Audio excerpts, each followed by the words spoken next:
రోజు రోజుకి గోల్డ్ రేట్లు పెరుగుతున్నాయి. తాకట్లో ఉన్న బంగారానికి వడ్డీలు పెరుగుతున్నాయని టెన్షన్ పడుతున్నారా? కొమ్మూరి గోల్డ్ వచ్చాక ఆ టెన్షనే పోయింది. కొమ్మూరి గోల్డ్ మామూలుగా యూకేలో అంటే యునైటెడ్ కింగ్డమ్, ఇంగ్లాండ్ ఇవన్నీ అంటుంటాం కదా. యూకేలో ఏంటంటే ముందర నుంచి కూడా ఇమిగ్రేషన్ మాఫియా అనేది బలంగా ఉంటుంది. నేను లాంగ్ బ్యాక్ కూడా దీన్ని మేము ఫ్రెండ్స్ ఒక సబ్జెక్ట్ చేసాం, ఇమిగ్రేషన్ మాఫియా ఎలా ఉంటుంది అక్కడ. సో అది ముందు నుంచి ఉంది. అయితే ఈ మధ్య ఏమైందంటే అమెరికా టైట్ చేయడం తర్వాత కెనడా, ఇంగ్లాండ్ వీటికి వెళ్ళడం అనేది పెరిగింది అనమాట. మన వాళ్ళు వెళ్ళడం అనేది పెరిగింది.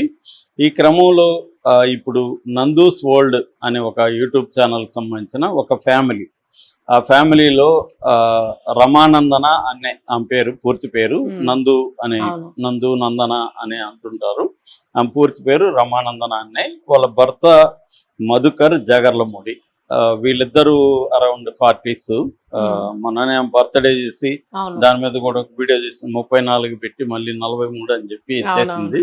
సో అలాగా వాళ్ళిద్దరూ 2020లో యూట్యూబ్ ఛానల్ స్టార్ట్ చేశారు, నందు వరల్డ్ అని. అట్లాగే ఇన్స్టా కూడా స్టార్ట్ చేశారు. యూట్యూబ్ ఛానల్ విపరీతంగా సక్సెస్ అయింది. దాదాపు 28,90,000 సబ్స్క్రైబర్లు ఉన్నారు. సో అట్లాగే ఒక 150 కోట్ల వ్యూస్ వచ్చాయి. సో రికార్డ్ అనమాట వాళ్ళ ఛానల్. అట్లాగే ఇన్స్టాలో అంత లేదు, ఇన్స్టాలో 2.5 లక్షల మంది ఉన్నారు. బట్ యూట్యూబ్ ఛానల్ పెద్ద హిట్ అయింది. వీడియోలు కూడా చాలా పెట్టారు, 620 వీడియోలు దాంట్లో పెట్టారు. వాళ్ళది హిట్ అవడానికి కారణం ఏంటంటే ఆమెకు ఒక డిఫరెంట్ వాయిస్ ఉంది. తర్వాత ఫ్యామిలీని ఇన్వాల్వ్ చేయడం, ప్రజెంటేషను, కుకింగ్ రిలేటెడ్ ఇవి పెట్టడం. అందువల్ల రెండోది ఏంటంటే ఆ లండన్ అట్మాస్ఫియర్, మనకు మామూలుగా అమెరికా అట్మాస్ఫియర్ బాగా తెలుసు, కానీ మన వాళ్ళకి లండన్ అట్మాస్ఫియర్, అక్కడ ఉన్న జీవితం పెద్దగా తెలియకపోవడం, దాన్ని వీళ్ళు కనెక్ట్ అయ్యే విధంగా తెలుగు ఆడియన్స్కి లేదా తెలుగు డయాస్పోరా, ప్రపంచవ్యాప్తంగా తెలుగు వాళ్ళు కనెక్ట్ అయ్యే విధంగా చేయడం బాగా హిట్ అయ్యారు. దాంతోపాటు వీళ్ళు యాక్చువల్గా ఎసెక్స్ అనే ప్రాంతంలో ఉంటారు, ఇంగ్లాండ్లో. కోల్చెస్టర్ అంటారు, కోల్చెస్టర్లో ఉంటారు వీళ్ళు. ఒక నందూస్ కిచెన్ అని 2023లో ఒక కిచెన్ కూడా ఓపెన్ చేస్తారు అక్కడ, ఒక హోటల్ లాంటిది. సో అది కూడా బాగా హిట్ అయిందని చెప్తున్నారు. సో ఇలాగా వాళ్ళు ఏదో వాళ్ళ వీడియోలు చేసుకోవడం, డిఫరెంట్గా ట్రై చేసుకోవడం, కనెక్ట్ అవ్వడం జరుగుతుంది. ఇప్పుడు సడన్గా వాళ్ళ మీద స్కామ్ వచ్చింది. ఇది మనశంకర్ వరప్రసాద్లో గెస్ట్ రోల్ ఆమె చేసింది. దాని తర్వాత వాళ్ళ పాపులారిటీ ఇంకా పెరిగింది.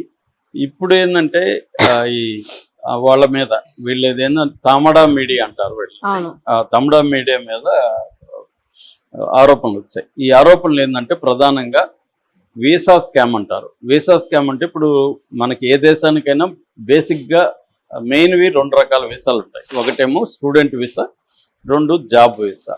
ఈ స్టూడెంట్ వీసా, జాబ్ వీసాల్లో అక్రమాలు జరిగాయి. మామూలుగా మనకి సర్టిఫికేట్ ఆఫ్ స్పాన్సర్షిప్ అంటారు.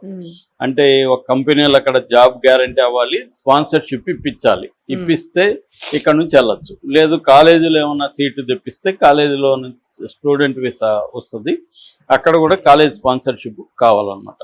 ఇది అక్కడున్న ఇమిగ్రేషన్ అధికారులతో కోఆర్డినేట్ చేసుకొని, ఆ కంపెనీతో కోఆర్డినేట్ చేసుకొని వెళ్ళాలి. దీనంతా ఇప్పించేదానికి వీళ్ళు దాదాపు ఒక 50 మంది దగ్గర 15 to 20 lakhs per head collect చేశారని, ఆ తర్వాత వాళ్ళకి జాబ్ రాలేదు, వీసా రాలేదు. ఆ తర్వాత వీళ్ళకి ఫోన్లు చేస్తే ఫోన్లు స్విచ్ ఆఫ్, వీళ్ళ నెంబర్లు బ్లాక్ చేసేసారు.